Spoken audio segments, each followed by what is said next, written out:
ओम गं गणपते नमः। आइए सुनते हैं बृहस्पतिवार व्रत कथा। ओम नमो भगवते वासुदेवाय नमः।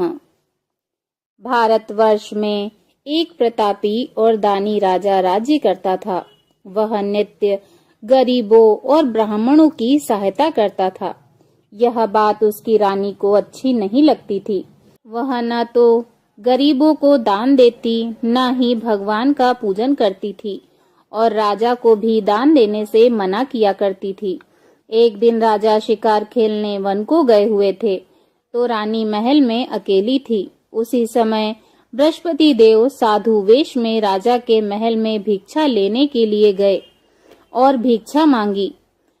रानी ने भिक्षा देने से इनकार किया और कहा, हे साधु महाराज, मैं तो दान पुण्य से तंग आ गई हूँ। मेरा पति सारा धन लुटाते रहता है। मेरी इच्छा है कि हमारा धन नष्ट हो जाए, फिर न रहेगा बांस और न बजेगी बांसुरी। साधु ने कहा, देवी, तुम तो बड़ी विचित्र हो। धन संतान तो सभी चाहते हैं। पुत्र और लक्ष्मी तो पापी के घर भी होना चाहिए। यदि तुम्हारे पास अधिक धन है तो भूखों को भोजन दो, प्यासों के लिए प्याऊ बनवाओ, मुसाफिरों के लिए धर्मशालाएं खुलवाओ। जो निर्धन अपनी कुंवारी कन्याओं का विवाह नहीं कर सकते, उनका विवाह करा दो। ऐसे और कई काम हैं जिनके करने से तुम्हारा यश लोक और परलोक में फैलेगा। परंतु रानी पर उपदेश का कोई प्रभाव न पड़ा। वह बोली, महाराज, आप मुझे कुछ न समझाएं। मैं ऐसा धन नहीं चाहती जो हर जगह बांटती फिरूं। साधु ने उत्तर दिया, यदि तुम्हारी ऐसी ही इच्छा है तो तथास्तु। तुम ऐसा करना कि बृहस्पतिवार को घर लीपकर पीली मिट्टी से अपना सिर धोकर स्नान करना, भट्टी चढ़ाकर कपड़े धोना। ऐसा करने से आपका सारा धन नष्ट हो जाएगा। इतना कहकर वह साधु महाराज वहां से अंतर्ध्यान हो गए। साधु के अनुसार कही बातों को पूरा करते हुए रानी को केवल 3 बृहस्पतिवार ही बीते थे कि उसकी समस्त धन संपत्ति नष्ट हो गई। भोजन के लिए राजा का परिवार तरसने लगा। तब एक दिन राजा रानी से बोला, हे रानी, तुम यहीं रहो, मैं दूसरे देश को जाता हूँ, क्योंकि यहाँ पर सभी लोग मुझे जानते हैं, इसीलिए मैं कोई छोटा कार्य नहीं कर सकता। ऐसा कहकर राजा प्रदेश चला गया। वहां वह जंगल से लकड़ी काट कर लाता और शहर में बेचता। इस तरह वह अपना जीवन व्यतीत करने लगा। इधर राजा के परदेश जाते ही रानी और दासी दुखी रहने लगी। एक बार जब रानी और दासी को 7 दिन तक बिना भोजन के रहना पड़ा तो रानी ने अपनी दासी से कहा, हे दासी, पास ही के नगर में मेरी बहन रहती है। वह बड़ी धनवान है। तू उसके पास जा और कुछ ले आ, ताकि थोड़ी बहुत गुजर बसर हो जाए। दासी रानी की बहन के पास गई। उस दिन गुरुवार था और रानी की बहन उस समय बृहस्पतिवार व्रत की कथा सुन रही थी। दासी ने रानी की बहन को अपनी रानी का संदेश दिया, लेकिन रानी की बड़ी बहन ने कोई उत्तर नहीं दिया। तब दासी को रानी की बहन से कोई उत्तर नहीं मिला तो वह बहुत दुखी हुई और उसे क्रोध भी आया। दासी ने वापस आकर रानी को सारी बात बता दी। सुनकर रानी ने अपने भाग्य को कोसा। उधर रानी की बहन ने सोचा कि मेरी बहन की दासी आई थी, परंतु उससे मैं नहीं बोली, इससे वह बहुत दुखी हुई होगी। कथा सुनकर और पूजन समाप्त करके वह अपनी बहन के घर आई और कहने लगी, हे बहन, मैं बृहस्पतिवार का व्रत कर रही थी। तुम्हारी दासी मेरे घर आई थी, परंतु जब तक कथा होती है तब तक न उठते हैं और न ही बोलते हैं, इसलिए मैं नहीं बोली। कहो दासी, क्यों आई थी? रानी बोली, बहन, तुमसे क्या छिपाऊं, हमारे घर में खाने तक को अनाज नहीं था। ऐसा कहते कहते रानी की आंखें भर आई। उसने दासी समेत पिछले 7 दिनों से भूखे रहने तक की बात अपनी बहन को विस्तार पूर्वक सुना दी। रानी की बहन बोली, देखो बहन, भगवान बृहस्पति देव सबकी मनोकामना को पूर्ण करते हैं। देखो, शायद तुम्हारे घर में अनाज रखा हो। पहले तो रानी को विश्वास नहीं हुआ, पर बहन के आग्रह करने पर उसने अपनी दासी को अंदर भेजा तो उसे सचमुच अनाज से भरा एक घड़ा मिल गया। यह देखकर दासी को बड़ी हैरानी हुई। दासी रानी से कहने लगी, हे रानी, जब हमको भोजन नहीं मिलता तो हम व्रत ही तो करते हैं, इसीलिए क्यों न इनसे व्रत और कथा की विधि पूछ ली जाए ताकि हम भी व्रत कर सकें। तब रानी ने अपनी बहन से बृहस्पतिवार व्रत के बारे में पूछा। उसकी बहन ने बताया, बृहस्पतिवार के व्रत में चने की दाल और मुनक्के से विष्णु भगवान का केले के जड़ में पूजन करें तथा दीपक जलाएं, व्रत कथा सुने और पीला भोजन ही करें। इससे बृहस्पति देव प्रसन्न होते हैं। व्रत और पूजन की विधि बताकर रानी की बहन अपने घर को लौट आई। 7 दिन बाद फिर बृहस्पतिवार आया तो रानी और दासी ने व्रत रखा। गुड़साल में जाकर चना और गुड़ लेकर आई। फिर उससे केले के जड़ तथा भगवान विष्णु जी का पूजन किया। अब पीला भोजन कहाँ से आए, इस बात को लेकर दोनों बहुत दुखी थी। क्योंकि उन्होंने व्रत रखा था, इसीलिए बृहस्पति देव उनसे प्रसन्न थे। इसीलिए वे एक साधारण व्यक्ति का रूप धारण कर 2 थालों में सुंदर पीला भोजन दासी को दे गए। भोजन पाकर दासी प्रसन्न हुई और फिर रानी के साथ मिलकर भोजन ग्रहण किया। उसके बाद वे सभी गुरुवार को व्रत और पूजन करने लगी। बृहस्पति भगवान की कृपा से उनके पास फिर से धन संपत्ति आ गई, परंतु रानी फिर से पहले की तरह आलस्य करने लगी। तब दासी बोली, देखो रानी, तुम पहले भी इसी प्रकार आलस्य करती थी। तुम्हें धन रखने में कष्ट होता था, इसी कारण सभी धन नष्ट हो गया, और अब जब बृहस्पति भगवान की कृपा से धन मिला है तो तुम्हें फिर से आलस्य होता है। रानी को समझाते हुए दासी कहती है कि बड़ी मुसीबतों के बाद हमने यह धन पाया है, इसीलिए हमें दान पुण्य करना चाहिए, भूखे मनुष्यों को भोजन कराना चाहिए और धन को शुभ कार्यों में खर्च करना चाहिए, जिससे तुम्हारे कुल का यश बढ़ेगा, स्वर्ग की प्राप्ति होगी और पितृ भी प्रसन्न होंगे। दासी की बात मानकर रानी अपना धन शुभ कार्यों में खर्च करने लगी, जिससे पूरे नगर में उसका यश फैलने लगा। बृहस्पतिवार व्रत कथा के बाद श्रद्धा के साथ आरती की जानी चाहिए। उसके बाद प्रसाद बांटकर उसे ग्रहण करना चाहिए।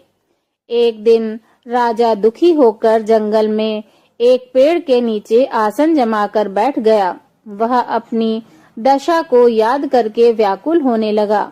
बृहस्पतिवार का दिन था।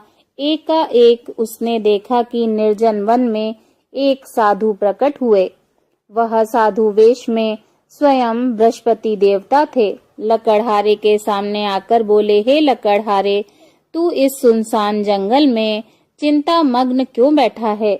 लकड़हारे ने दोनों हाथ जोड़कर प्रणाम किया और उत्तर दिया, महात्मा जी, आप सब कुछ जानते हैं, मैं क्या कहूँ? यह कहकर रोने लगा और साधु को अपनी आत्मकथा सुनाई। महात्मा जी ने कहा, तुम्हारी स्त्री ने बृहस्पति के दिन बृहस्पति भगवान का निरादर किया है, जिसके कारण रुष्ट होकर उन्होंने तुम्हारी यह दशा कर दी है।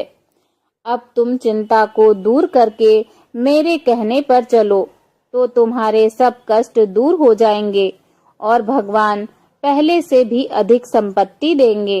तुम बृहस्पति के दिन कथा किया करो। 2 पैसे के चने मुनक्के लाकर उसका प्रसाद बनाओ और शुद्ध जल के लोटे में शक्कर मिलाकर अमृत तैयार करो। कथा के पश्चात अपने सारे परिवार और सुनने वाले प्रेमियों में अमृत का प्रसाद बांटकर आप भी ग्रहण करो। ऐसा करने से भगवान तुम्हारी सब मनोकामनाएं पूरी करेंगे। साधु के ऐसे वचन सुनकर लकड़हारा बोला, हे प्रभु, मुझे लकड़ी बेचकर इतना पैसा नहीं मिलता जिससे भोजन के उपरांत कुछ बचा सकूं। मैंने रात्रि में अपनी स्त्री को व्याकुल देखा है। मेरे पास कुछ भी नहीं है जिससे मैं उसकी खबर मंगा सकूं। साधु ने कहा, हे लकड़हारे, तुम किसी बात की चिंता मत करो। बृहस्पति के दिन तुम रोजाना की तरह लकड़ियां लेकर शहर को जाओ। तुमको रोज से दुगना धन प्राप्त होगा, जिससे तुम भली भांति भोजन कर लोगे तथा बृहस्पति देव की पूजा का सामान भी आ जाएगा। इतना कहकर साधु अंतर्ध्यान हो गए। धीरे धीरे समय व्यतीत होने पर फिर वही बृहस्पतिवार का दिन आया। लकड़हारा जंगल से लकड़ी काटकर किसी शहर में बेचने गया। उसे उस दिन और दिन से अधिक पैसा मिला। राजा ने चना, गुड़ आदि लाकर गुरुवार का व्रत किया। उस दिन से उसके सभी कलेश दूर हुए। परंतु जब दोबारा गुरुवार का दिन आया तो बृहस्पतिवार का व्रत करना भूल गया। इसी कारण बृहस्पति देव नाराज हो गए। उस दिन उस नगर के राजा ने विशाल यज्ञ का आयोजन किया तथा शहर में घोषणा करा दी कि कोई भी मनुष्य अपने घर में भोजन न बनावे, न आग जलावे। समस्त जनता मेरे यहाँ भोजन करने आए। इस आज्ञा को जो न मानेगा उसे फांसी की सजा दी जाएगी। इस तरह की घोषणा संपूर्ण नगर में करवा दी गई। राजा की आज्ञा अनुसार शहर के सभी लोग भोजन करने गए, लेकिन लकड़हारा कुछ देर से पहुंचा। इसीलिए राजा उसको अपने साथ घर लिवा ले गए और ले जाकर भोजन करा रहे थे तो रानी की दृष्टि उस खूंटी पर पड़ी जिस पर उसका हार लटका हुआ था। वह हार वहां दिखाई नहीं दिया। रानी ने निश्चय किया कि मेरा हार इस मनुष्य ने चुरा लिया है। उसी समय सिपाहियों को बुलाकर उसको कारागार में डलवा दिया। जब लकड़हारा कारागार में पड़ गया और वह बहुत दुखी होकर विचार करने लगा कि न जाने कौन से पूर्व जन्म के कर्म से मुझे यह दुख प्राप्त हुआ है, और उसी साधु को याद करने लगा जो कि जंगल में मिले थे। उसी समय तत्काल बृहस्पति देव साधु के रूप में प्रकट हुए और उसकी दशा को देखकर कहने लगे, अरे मूर्ख, तूने बृहस्पति देव की कथा नहीं कही, इस कारण तुझे दुख प्राप्त हुआ है। अब चिंता मत कर, बृहस्पतिवार के दिन कारागार के दरवाजे पर 4 पैसे पड़े मिलेंगे। उनसे तू बृहस्पति देव की पूजा करना, तेरे सभी कष्ट दूर हो जाएंगे। बृहस्पति के दिन उसे 4 पैसे मिले। लकड़हारे ने कथा कही। उसी रात्रि को बृहस्पति देव ने उस नगर के राजा को स्वप्न में कहा, हे राजा, तुमने जिस आदमी को कारागार में बंद किया है वह निर्दोष है, वह राजा है, उसे छोड़ देना। रानी का हार उसी खूंटी पर लटका है। अगर तुम ऐसा नहीं करोगे तो मैं तुम्हारे राज्य को नष्ट कर दूंगा। इस तरह रात्रि के स्वप्न को देखकर राजा प्रातः काल उठा और खूंटी पर हार देखकर लकड़हारे को बुलाकर क्षमा मांगी तथा लकड़हारे को योग्य सुंदर वस्त्र आभूषण देकर विदा कर दिया। बृहस्पति देव की आज्ञा अनुसार लकड़हारा अपने नगर को चल दिया। राजा जब अपने नगर के निकट पहुंचा तो उसे बड़ा आश्चर्य हुआ। नगर में पहले से अधिक बाग, तालाब, कुएं तथा बहुत सी धर्मशालाएं, मंदिर आदि बन गए हैं। राजा ने पूछा कि यह किसका बाग और धर्मशाला है। तब नगर के सब लोग कहने लगे, यह सब रानी और बांदी के हैं। तो राजा को आश्चर्य हुआ और गुस्सा भी आया। जब रानी ने यह खबर सुनी कि राजा आ रहे हैं तो उन्होंने बांदी से कहा कि हे दासी, देख, राजा हमको कितनी बुरी हालत में छोड़ गए थे। हमारी ऐसी हालत देखकर वह कहीं लौट न जाएं। इसीलिए तू जा, दरवाजे पर खड़ी हो जा। आज्ञा अनुसार दासी दरवाजे पर खड़ी हो गई। राजा आए तो उन्हें अपने साथ लिवा लाई। तब राजा ने क्रोध करके अपनी रानी से पूछा कि यह धन तुम्हें कैसे प्राप्त हुआ है। तब उन्होंने कहा, हमें यह सब धन बृहस्पति देव के इस व्रत के प्रभाव से प्राप्त हुआ है। राजा ने निश्चय किया कि 7 रोज बाद तो सभी बृहस्पति देव का पूजन करते हैं, परंतु मैं प्रतिदिन दिन में 3 बार कहानी और रोज व्रत किया करूंगा। अब हर समय राजा के दुपट्टे में चने की दाल बंधी रहती तथा दिन में 3 बार कहानी कहता। एक रोज राजा ने विचार किया कि चलो अपनी बहन के यहाँ हो आएं। इस तरह निश्चय कर राजा घोड़े पर सवार हो अपनी बहन के यहाँ को चलने लगा। मार्ग में उसने देखा कि कुछ आदमी एक मुर्दे को लिए जा रहे हैं। उन्हें रोककर राजा कहने लगा कि अरे भाइयों, मेरी बृहस्पति देव की कथा सुन लो। वे बोले, लो हमारा तो आदमी मर गया है, इसको अपनी कथा की पड़ी है। परंतु कुछ आदमी बोले, अच्छा कहो, हम तुम्हारी कथा भी सुनेंगे। राजा ने दाल निकाली और जब कथा आधी हुई तो मुर्दा हिलने लगा और जब कथा समाप्त हो गई तो राम राम करके मनुष्य उठकर खड़ा हो गया। आगे मार्ग में उसे एक किसान खेत में हल चलाता मिला। राजा ने उसे देखा और उससे बोला, अरे भाई, तुम मेरी बृहस्पतिवार की कथा सुन लो। किसान बोला, जब तक मैं तेरी कथा सुनूंगा तब तक 4 हरिया जोत लूंगा। जा अपनी कथा किसी और को सुनाना। इस तरह राजा आगे चलने लगा। राजा के हटते ही बैल पछाड़ खाकर गिर गए तथा किसान के पेट में बड़ी जोर से दर्द होने लगा। उसी समय उसकी माँ रोटी लेकर आई। उसने जब यह देखा तो अपने पुत्र से सब हाल पूछा और पुत्र ने सभी हाल कह दिया। तो बुढ़िया दौड़ी दौड़ी उस घुड़सवार के पास गई और बोली कि मैं तेरी कथा अवश्य सुनूंगी। तू अपनी कथा मेरे खेत पर चलकर ही कहना। राजा ने बुढ़िया के खेत पर जाकर कथा कही, जिसके सुनते ही वह बैल उठ खड़े हुए तथा किसान के पेट का दर्द भी बंद हो गया। राजा अपनी बहन के घर पहुंचा। बहन ने भाई की खूब मेहमानी की। दूसरे रोज प्रातःकाल राजा जगा तो वह देखने लगा कि सभी लोग भोजन कर रहे हैं। राजा ने अपनी बहन से कहा, ऐसा कोई मनुष्य है जिसने भोजन नहीं किया हो? मेरी बृहस्पतिवार की कथा सुन ले। बहन बोली, हे भैया, यह देश ऐसा ही है। यहाँ लोग पहले भोजन करते हैं, बाद में अन्य काम करते हैं। अगर कोई पड़ोस में हो तो देख आऊं। वह ऐसा कहकर देखने चली गई, परंतु उसे कोई ऐसा व्यक्ति नहीं मिला जिसने भोजन न किया हो। अतः वह एक कुम्हार के घर गई जिसका लड़का बीमार था। उसे मालूम हुआ कि उसके यहाँ 3 रोज से किसी ने भोजन नहीं किया है। रानी ने अपने भाई की कथा सुनने के लिए कुम्हार से कहा। वह तैयार हो गया। राजा ने जाकर बृहस्पतिवार की कथा कही, जिसको सुनकर उसका लड़का ठीक हो गया।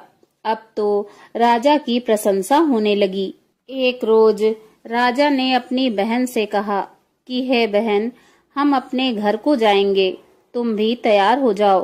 राजा की बहन ने अपनी सास से कहा। सास ने कहा, हाँ चली जा, परंतु अपने लड़कों को मत ले जाना, क्योंकि तेरे भाई की कोई औलाद नहीं है।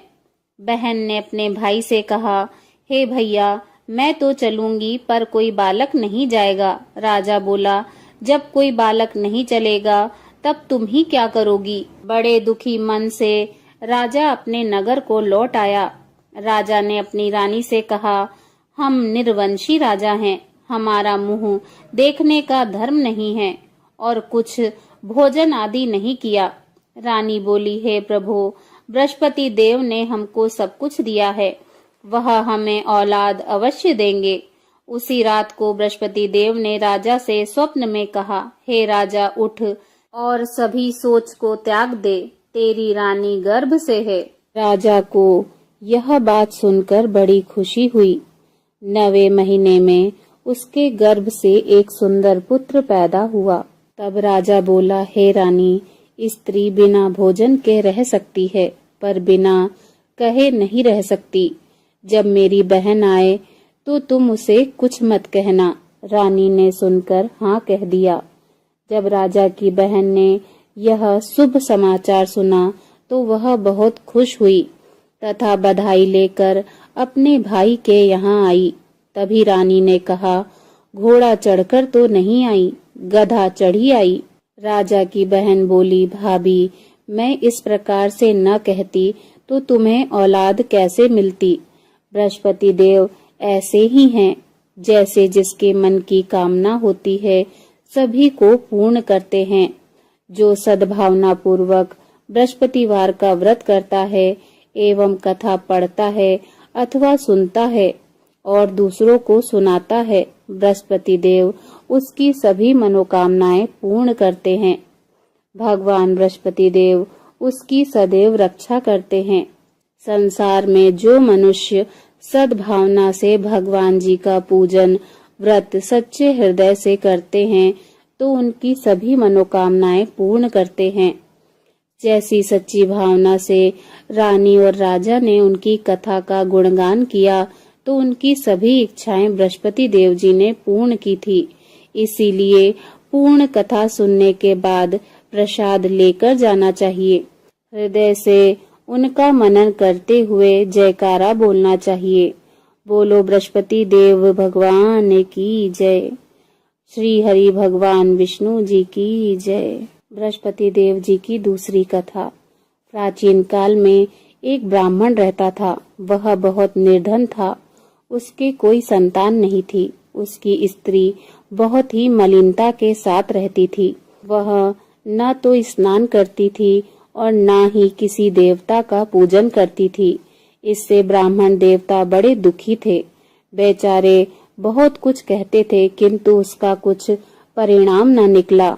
भगवान जी की कृपा से ब्राह्मण की स्त्री के कन्या रूपी रत्न पैदा हुआ। कन्या बड़ी होने पर प्रातः स्नान करके भगवान श्री हरि विष्णु जी का जाप व बृहस्पतिवार का व्रत करने लगी। अपने पूजन पाठ को समाप्त करके विद्यालय जाती तो अपनी मुट्ठी में जौ भर के ले जाती और पाठशाला के मार्ग में डालती जाती। जब ये जौ स्वर्ण के हो जाते तो लौटते समय उनको बिनकर घर ले आती थी। एक दिन वह बालिका सूप में उन सोने के जौओं को फटक कर साफ कर रही थी कि उसके पिता ने देख लिया और कहा, हे पुत्री, सोने के जौ के लिए सोने का सूप होना चाहिए। दूसरे दिन बृहस्पतिवार था। इस कन्या ने व्रत रखा और बृहस्पति देव से प्रार्थना करके कहा, मैंने आपकी पूजा सच्चे मन से की हो तो मेरे लिए सोने का सूप दे दो। बृहस्पति देव भगवान ने उसकी प्रार्थना स्वीकार कर ली। रोजाना की तरह वह कन्या जौ फैलाती हुई जाने लगी। जब लौटकर जौ बिन रही थी तो बृहस्पति देव जी की कृपा से सोने का सूप मिला। उसे वह घर ले आई और उसमें जौ साफ करने लगी, परंतु उसकी माँ का वही ढंग रहा। एक दिन की बात है कि वह कन्या सोने के सूप में जौ साफ कर रही थी कि उस समय उस शहर का राजपुत्र वहां से होकर निकला।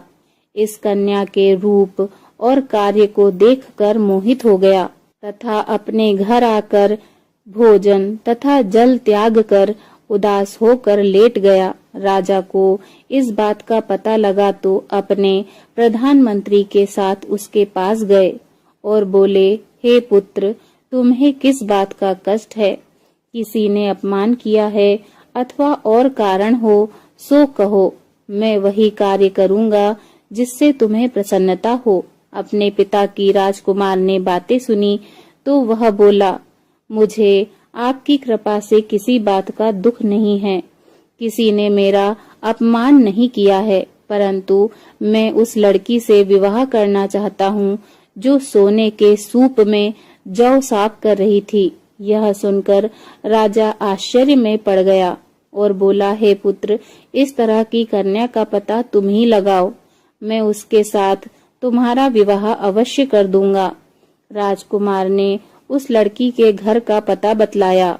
तब मंत्री उस लड़की के घर गए और ब्राह्मण देवता को सभी हाल बताया। ब्राह्मण देवता राजकुमार के साथ अपनी कन्या का विवाह करने के लिए तैयार हो गए तथा विधि विधान के अनुसार ब्राह्मण की कन्या का विवाह राजकुमार के साथ हो गया।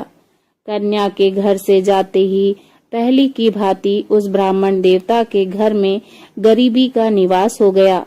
अब भोजन के लिए भी अन्न बड़ी मुश्किल से मिलता था। एक दिन दुखी होकर ब्राह्मण देवता अपनी पुत्री के पास गए।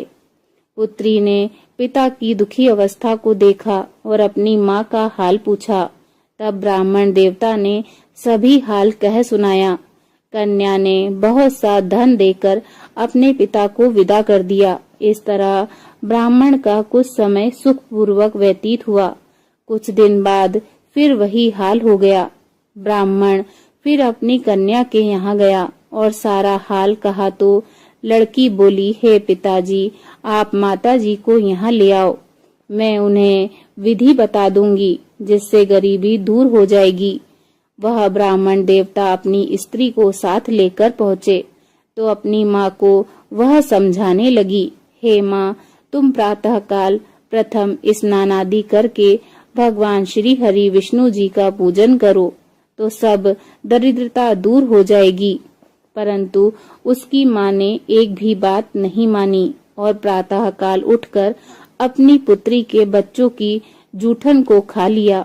इससे उसकी पुत्री को बहुत ही गुस्सा आया और रात को एक कोठरी से सभी सामान निकाल दिया और अपनी माँ को उसमें बंद कर दिया। प्रातःकाल उसे निकाला तथा स्नान आदि करा के पाठ करवाया तो उसकी माँ की बुद्धि ठीक हो गई और प्रत्येक बृहस्पतिवार को वह व्रत रखने लगी। इस व्रत के प्रभाव से उसके माँ बाप बहुत ही धनवान और पुत्रवान हो गए और बृहस्पति देव जी के प्रभाव से इस लोक के सुखों को भोग कर अंत में स्वर्ग को प्राप्त हुए। बोलिए भगवान श्री हरि विष्णु जी की जय। बृहस्पति देव महाराज की जय। ओम नमो भगवते वासुदेवाय नमः। ओम जय बृहस्पति देवा। ओम जय बृहस्पति देवा। छिन छिन भोग लगाऊं, छिन छिन भोग लगाऊं, कदली फल मेवा। ओम जय बृहस्पति देवा। तुम पूर्ण परमात्मा, तुम अंतर्यामी स्वामी, तुम अंतर्यामी। जगत पिता जगदीश्वर, तुम सबके स्वामी। ओम जय बृहस्पति देवा। चरणामृत निज निर्मल, सब पातक हरता स्वामी, सब पातक हरता। सकल मनोरथ दायक, सकल मनोरथ दायक, कृपा करो भरता। ओम जय बृहस्पति देवा। तन मन धन अर्पण कर, जो जन शरण पड़े स्वामी, जो जन शरण पड़े। प्रभु प्रकट तब होकर, प्रभु प्रकट तब होकर, आकर द्वार खड़े। ओम जय बृहस्पति देवा। दीन दयाल दयानिधि, भक्तन हितकारी स्वामी, भक्तन हितकारी। पाप दोष सब हरता, पाप दोष सब हरता, भव बंधन हारी। ओम जय बृहस्पति देवा। सकल मनोरथ दायक, सब संशय हारो स्वामी, सब संशय हारो। विषय विकार मिटाओ, विषय विकार मिटाओ, संतन सुखकारी। ओम जय बृहस्पति देवा। जो कोई आरती तेरी प्रेम सहित गाए, स्वामी प्रेम सहित गाए। जेठानंद आनंद कर, जेठानंद आनंद कर, सो निश्चय पावे। ओम जय बृहस्पति देवा। ओम जय बृहस्पति देवा। स्वामी जय बृहस्पति देवा। छिन छिन भोग लगाऊं, कदली फल मेवा। ओम जय बृहस्पति देवा। बोलो बृहस्पति देव महाराज की जय। भगवान श्री हरि विष्णु जी की जय। ओम नमो भगवते वासुदेवाय नमः।